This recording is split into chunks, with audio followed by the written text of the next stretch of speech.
അടുത്ത പ്രധാനപ്പെട്ട ഒരു ടോപ്പിക്കാണ് service delivery centres of T B control program. അതായത് ടി ബി കൺട്രോൾ ചെയ്യാൻ വേണ്ടിയിട്ടുള്ള പ്രോഗ്രാം ഉണ്ടല്ലോ, അതായത് NDCP, NDEP. അപ്പോൾ അതൊക്കെ നമ്മളിലേക്ക്, സാധാരണ മനുഷ്യരിലേക്ക് എങ്ങനെ ഡെലിവറി ചെയ്യും? Service delivery centres of T B control program important. അപ്പോൾ ഇത് സെൻട്രൽ ഗവൺമെൻറ് തൊട്ടുള്ള ഒരു ടേബിൾ നമുക്ക് പഠിക്കാനുണ്ട്. പക്ഷേ അതിന് മുമ്പ് കുറച്ച് ചെറിയ ചെറിയ കാര്യങ്ങൾ നോക്കിപ്പോവാം. ആദ്യത്തേത് മൈക്രോസ്കോപ്പി സെൻറ്റേഴ്സ് ആണ്.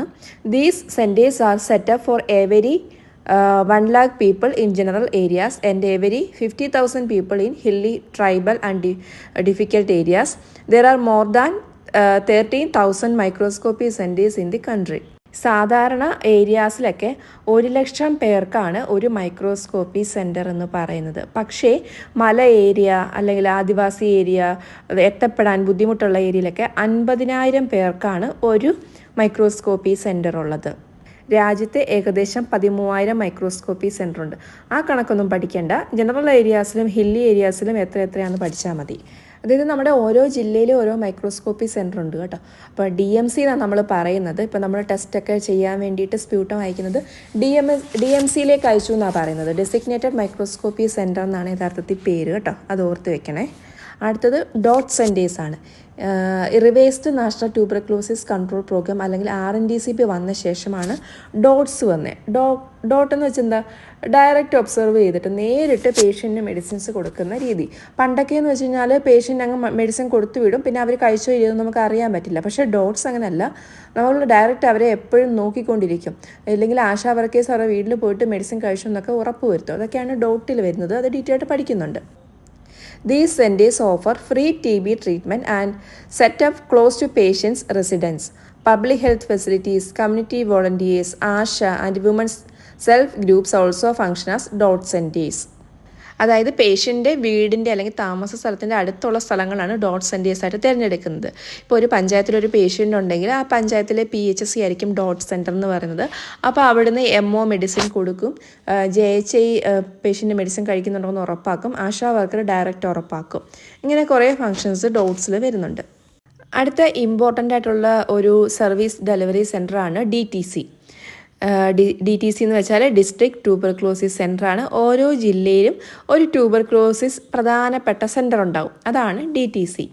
These centres are nodal points for TB control activities in a district. ഒരു ജില്ലയിലെ മുഴുവൻ TB കൺട്രോൾ ആക്ടിവിറ്റീസും നോക്കി നടത്തുന്ന ആരാണ്? DTC ആണ്. They are responsible for all activities related to National TB Elimination Program, including diagnosis, treatment and follow-up. അപ്പോൾ ഇതിനകത്തൊരു ഡൗട്ട് വരുന്നത് DTCയിൽ ഡയഗ്നോസിസ് നടക്കുമോ എന്നാണ്.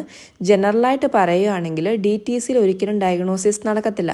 അവിടെ ഒരു DTO ഉണ്ടാവും, പിന്നെ സ്റ്റാഫുകളുണ്ടാവും. അപ്പം ആ ജില്ലയിലെ മുഴുവൻ കാര്യങ്ങൾ അവർ കൺട്രോൾ ചെയ്യുകയും മാനേജ് ചെയ്യുകയാണ് ചെയ്യുന്നത്. പക്ഷേ ഡയഗ്നോസിസ് നടക്കത്തില്ലേന്ന് ചോദിച്ചാൽ നടക്കുകയും ചെയ്യും. കാരണം ഓരോ DTCയോടും ചേർന്ന് തന്നെ ഒരു ട്യൂബർക്ലോസിസ് യൂണിറ്റും ഉണ്ടാവും. അപ്പോൾ അവിടെ ഒരു MOTC അല്ലെങ്കിൽ ഒരു MO ഉണ്ടാവും, അതേപോലെ ഒരു TO ട്രീറ്റ്മെൻറ്റ് ഓർഗനൈസർ ഉണ്ടാവും. അപ്പോൾ സോ അവിടെ ഡയഗ്നോസിസും നടക്കും. അപ്പോൾ ആരെങ്കിലും അങ്ങനെ ഡൗട്ട് ചോദിക്കുവാണെങ്കിൽ DTCയുടെ ജോലി അല്ല ഡയഗ്നോസിസും ട്രീറ്റ്മെൻറ്റും, അത് അവരെ മാനേജ് ചെയ്യത്തേ ഉള്ളൂ. പക്ഷേ DTCയോട് ചേർന്ന് ട്യൂബർക്ലോസിസ് യൂണിറ്റ് ഉണ്ടെങ്കിൽ അവിടെ ഒരു MOയും ഒരു TOയും ഒരു STLS അതായത് ലാബ് ടെക്നീഷ്യനും ഉണ്ടായിരിക്കും. അപ്പോൾ അവിടെ ഡയഗ്നോസിസും ട്രീറ്റ്മെൻറ്റും നടക്കാറുണ്ടെന്ന് കൂടി നമുക്ക് പറയാൻ കഴിയും. അടുത്തത് നമ്മളുടെ ഓരോ യൂണിറ്റിൻ്റെ ഡിവിഷൻ എങ്ങനെയാണെന്ന് ഇത് ഇമ്പോർട്ടൻ്റ് ആയിട്ട് ഇത് പഠിച്ചു വയ്ക്കണേ. Central TB division. നമ്മുടെ കാര്യങ്ങളെല്ലാം മെയിനായിട്ട് നോക്കുന്നത് സെൻട്രൽ TBയിൽ നിന്നാണല്ലോ. സെൻട്രൽ TB ഡിവിഷനിൽ നിന്നാണ്. അടുത്ത എന്താണ്? സംസ്ഥാന തലമല്ലേ വരുന്നത്. അപ്പോൾ സ്റ്റേറ്റ് TB സെല്ല് വന്നു. സ്റ്റേറ്റ് ലെവലിൽ നിന്ന് പിന്നെ എന്തായിരിക്കും വരുന്നത്? ജില്ലാ തലമല്ലേ, ഡിസ്ട്രിക്ട് TB സെൻറ്റർ. അതാണ് നമ്മളിപ്പോൾ പഠിച്ച DTC. അപ്പോൾ STC, DTC. നെക്സ്റ്റ് DTCയുടെ താഴെ വരുന്ന എന്താണ്? ഓരോരോ ട്യൂബർക്ലോസിസ് യൂണിറ്റ്, അതാണ് TU എന്ന് പറയുന്നത്. ട്യൂബർക്ലോസിസ് യൂണിറ്റ് അണ്ടറിലാണ് മൈക്രോസ്കോപ്പി സെൻറ്റേഴ്സ് വരുന്നത്. അതായത് നമ്മൾ DMC എന്ന് പറഞ്ഞില്ലേ, district microscopy designated microscopy centre എന്ന് പറഞ്ഞല്ലേ. സോ അത് മൈക്രോസ്കോപ്പി സെൻറ്റർ. അതിൻ്റെ താഴെയാണ് ഡോട്ട് സെൻറ്റർ. ഡോട്ട് സെൻറ്റർ എന്ന് പറയുമ്പോൾ നമ്മളുടെ PHC അങ്ങനെയുള്ള കാര്യങ്ങളെല്ലാം ഡോട്ട് സെൻറ്ററിൽ വരും. അപ്പോൾ ഈ ഒരു പഠിച്ചിരിക്കണം. ഇതിൽ എക്സ്ട്രാ കുറച്ച് കാര്യം പറയുന്നുണ്ട്. സ്റ്റേറ്റ് TB സെല്ലിൽ ആരുണ്ടാവും? ഒരു STO ഉണ്ടാവും, സ്റ്റേറ്റ് ട്രീറ്റ്മെൻറ്റ് ഓർഗനൈസർ ഉണ്ടാവും, ഡെപ്യൂട്ടി STO ഉണ്ടാവും, ഒരു MO ഉണ്ടാവും, IEC ഓഫീസർ ഉണ്ടാവും, സ്റ്റാറ്റിസ്റ്റിക്സ് നോക്കാൻ ഒരാളുണ്ടാവും. നെക്സ്റ്റ് ഡിസ്ട്രിക്ട് TB സെൻറ്ററിൽ വരുമ്പോൾ ആരുണ്ടാവും?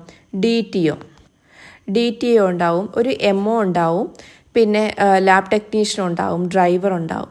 ട്യൂബർകുലോസിസ് യൂണിറ്റിൽ ആരുണ്ടാവും? ഇതേപോലെ MOTC ഉണ്ടാവും, അതേപോലെ TO ഉണ്ടാവും, ഒരു STLSും ഉണ്ടാവും. ഈ ഒരു ടേബിൾ പഠിക്കണം. അതേപോലെ ഒരു എത്ര ലക്ഷം ആളുകൾക്കാണ് ഒരു TU അല്ലെങ്കിൽ എത്ര ലക്ഷം ആളുകൾക്കാണ് ഒരു മൈക്രോസ്കോപ്പി സെൻറ്റർ എന്നുകൂടിയൊക്കെ ഒന്ന് പഠിച്ചു വെക്കണം. നോട്ട്സ് നന്നായിട്ട് വായിച്ചാൽ മതി. TB HV എന്ന് വെച്ചാൽ ട്യൂബർകുലോസിസ് ഹെൽത്ത് വിസിറ്റർ എന്നാണേ.